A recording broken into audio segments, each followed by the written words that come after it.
What's cracking, Jack? You're in the jungle. 14 games on the slate in Major League Baseball for Wednesday, August 20th. We're going to break down each game and come up with the best bet for every single one of them right here, right now.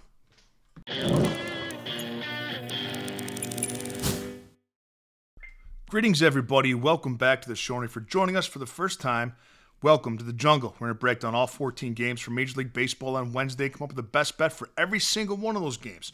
And I'm going to leave 2 links for you in the comments section of this video. The first link in the pinned comment section is for my $5 favorite play of the day on Wednesday. And I absolutely love this play. So here's what I'm going to do. If you purchase the $5 play for Wednesday and it doesn't hit, I'm going to give you my play on Thursday for free. And brother, I don't miss twice. You have nothing to lose. The second link is for my sale for $159.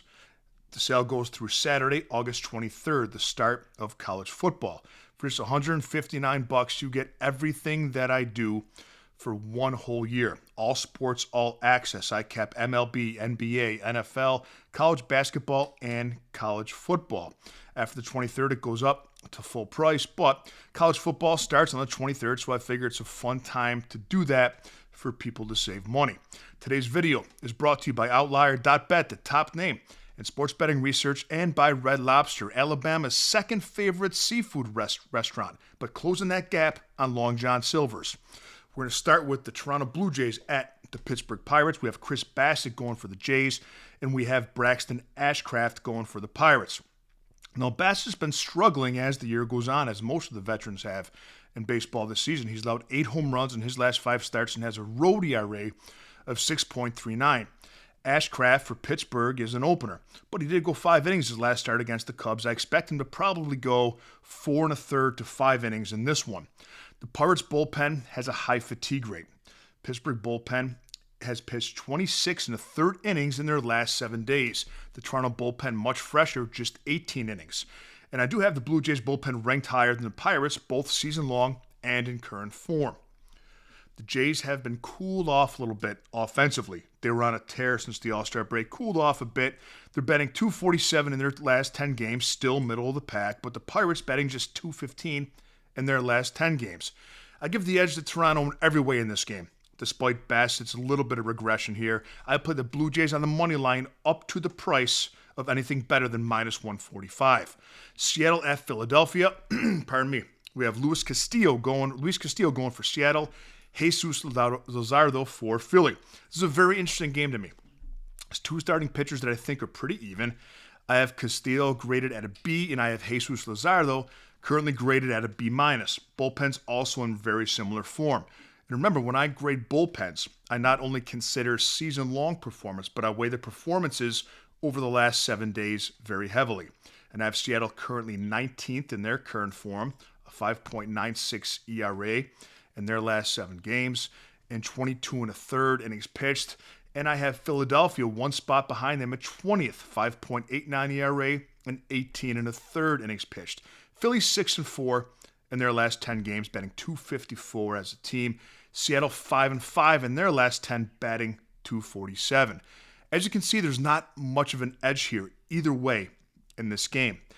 I like the slight pitching edge, starting pitching edge that Seattle has here.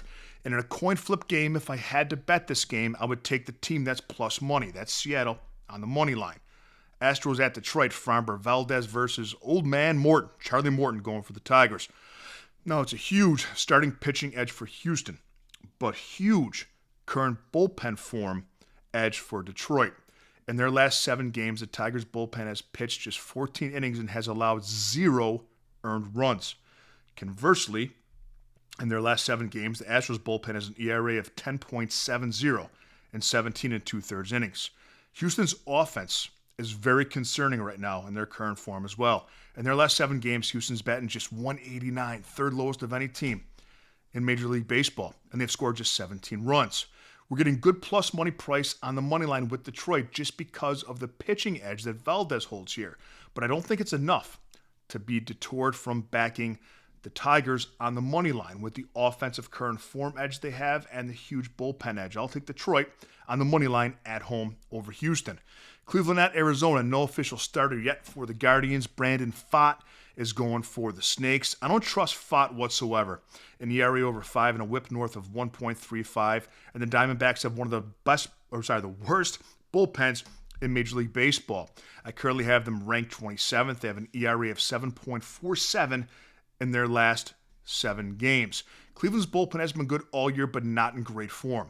So until we get more information in regard to the starting pitching for the Guardians, because it could be a bullpen game, and they are quite fatigued, I think the safe play in this game is the Cleveland team total over. Cardinals at Miami, Andre Palante going for the Redbirds, and Sandy Alcantara, the former Cy Young winner, but far from that form, going for the Fish. Both these starters have an ERA north of 5 and a combined ERA of 11.35. Cardinals bullpen currently ranked 12th for me going into Wednesday, and I have Miami's bullpen currently ranked 18th. Both pens currently have an ERA just north of 4. Both decently rested. Neither bullpen has thrown more than 19 innings in their last 7 days. Current form-wise, St. Louis 4-6 in their last 10 games, batting .252. Doesn't really make you excited, but Miami's 2-8 in their last 10 games with a team average of just .235. I think the Cardinals for plus money on the money line is the play in Miami. Mets at Washington. Kodai Senga going for New York. Brad Lord going for the Nationals. Now, Lord's been pretty good. The only team he's allowed 3 runs or more to in his last 5 starts is the red-hot Milwaukee Brewers. The problem is the Mets' bats are also quietly hot right now. Don't really see them, but they are. The Mets have 136 hits in their last 15 games. That's the 5th most in baseball. They're 4-11 in that time, though, because their pitching hasn't been that good at all. Kodai Senga is a good option, though, to start for the Mets against the Nationals. Senga, 7-4, 2.35 ERA, and a whip of 1.2.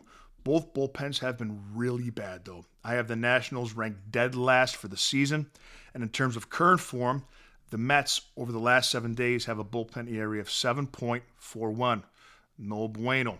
I think the Mets win this game, but there's no value in the money line, and I'm a little bit reluctant to back the Mets bullpen. I like to isolate these 2 good starting pitchers, and let's take the under first 5 total in the Mets and Nationals. White Sox at Atlanta. Martin Perez going for the Sox. We have Hurston Waldrop, Thirsty Hursty, going for the Braves. The Braves' 23-year-old rookie has been very good. 3 starts, he's 3-0 with a 1.02 ERA and a 0.79 whip. The kid's got a ton of potential, very high ceiling. In their current form, I have the Braves bullpen ranked 11th also, and the White Sox dead last at 30th with an ERA close to 10 in their last 7 games. Atlanta's been swinging the twigs well, too. In their last 7 games, they're batting .285 second in Major League Baseball, and they're 5-2 straight up wins and losses in that time. Money line's too expensive here, and we know that I don't lay 1.5 for the home team because they might get less at-bats than the visitors. Play here, guys. Braves on the alternate line of -1. Yankees at Tampa. Cam Schlittler. Make sure you don't say that name too fast. Going against Drew Rasmussen. Now, certainly a pitching advantage here with starting pitchers for Tampa Bay, but Schlittler isn't terrible. He hasn't been terrible. He's allowed 2 runs or less in his last 3 starts, and the Rays' bats have been cold, batting just .218 Tampa Bay has in their last 5 games. The Yankees' bats have heated up once again. We know that they're a very streaky offense. They're batting .273 in their last 5 games, and they've hit 12 home runs in their last 6 games. Both bullpens are good in good form. I have them both ranked top 10 in their last 7 games.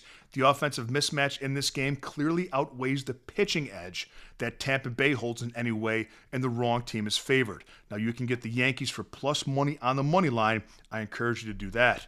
Athletics at Minnesota. JT Ginn going for the A's. Bailey Ober for the Twins.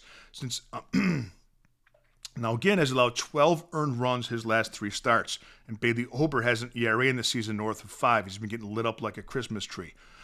Both bullpens are in bad form on the season, but decent at the moment. Both possess an ERA south of 3, believe it or not. Twins and A's bullpen in their last 7 days. Both bullpens are also tired, though. Over 25 innings pitched for both bullpens in their last 7 days. That's a lot. The Twins' offense is ice cold. A league-low team average of 170 in their last 7 games is Minnesota. Meanwhile, the A's have hit 11 home runs in their last 7 games and have the third most hits in baseball their last 15 games with 146 compared to the Twins' 110, which is second fewest in baseball. With no clear pitching advantage on either side, I'll really like to back the A's bats for plus money on the money line over the Twins bats. Give me the A's. Rangers at Kansas City, Jacob deGrom going versus Noah Cameron. Very good starting pitching matchup. DeGrom has a sub-3 ERA with a sub-1 whip on the season. He went through a touch of a rough patch his last start, but last game he held the Toronto Blue Jays, who are one of the best offenses in baseball, scoreless through 5 innings. Royals rookie Noah Cameron, the lefty, has been very good also, a sub-3 ERA for him and a whip of 1.06. Neither one of these offenses are in great form. What I'm looking to do is back the starting pitchers and avoid the bullpens. Give me the under in the first 5 innings in Rangers-Royals. Brewers at Chicago, Jacob Misiorowski, the Miz versus Colin Ray. Now, it's very tough to cap Misiorowski when he pitches. Very tough to know what to expect from the Brewers rookie phenom. He was off to a blazing start, but absolutely pounded in his last outing against the Cincinnati Reds. Didn't even make it out of the second inning. And I don't like betting on volatility. Cubs starter Colin Ray has an ERA around 4. He's been just fine doing his Colin Ray thing. In his last 2 games, only allowed a total of 2 earned runs, but that was against St. Louis and Pittsburgh, not offenses you're going to write home about. The Cubs offense, they were cold, but they heated back up on Tuesday. Different story. Very different than Pittsburgh and St. Louis. Now, the Cubs won Tuesday, but the Brewers' offense still in better form, and the Brewers have the bullpen edge in this game. I have them ranked 3rd currently, and I have the Cubs' bullpen ranked 9th. Because I don't want to stack my chips on either side of the table with Misiorowski. I don't want to bet on him. I don't want to bet against him. The play here for me in this game is the Brewers' team total over.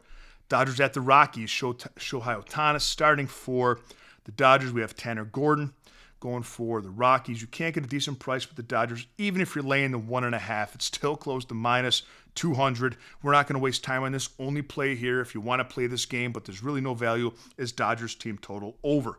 Cincinnati at the Angels. Nick Martinez going for the Big Red Machine. UCI Kikuchi for the Angels. Martinez, he's one of these guys like Patrick Corbin, and the public is wrong on this. Martinez is one of these guys that the public loves to fade simply because his name, and some cappers say, oh, we got to bet against this guy or fade that guy. You shouldn't really do that. In his last 5 games, Martinez's last 5 games, the Reds have won every single one of those games. Kikuchi has given up 8 earned runs and walked 5 batters in his last 2 games against the A's and the Tigers. The Reds bullpen also, and remember, they're just a game and a half out of a wild card. They're playing meaningful baseball. The Reds bullpen in very good form. I have them ranked 4th coming into Wednesday, with the Angels bullpen ranked 21st. Reds also have the hotter bats. The wrong team is favored in here in this game. Back the Reds on the money line for plus money over the Angels. Last game we're looking at, San Francisco at San Diego. We have Landon Roop going for the Giants. No official start yet for San Diego, but I'll be okay if it's a bullpen game because I do have the Padres bullpen ranked 1st, both on the full season and in their current form. Landon Roop's had a pretty good season, ERA of 3.45, but his whip is 1.45. He allows a lot of base runners, and the Padres are top 10 in Major League Baseball with batting average and with runners in scoring position, batting .251 in that way of runners in scoring position. Huge advantage all the way around for San Diego. We don't know yet what's going to happen with the Padres starting pitching, but my guess is no matter what happens there, my play will be the Padres on the alternate line of -1. Let's have a day, Jungle Nation, and I'll see you tomorrow with a little more money in your pocket.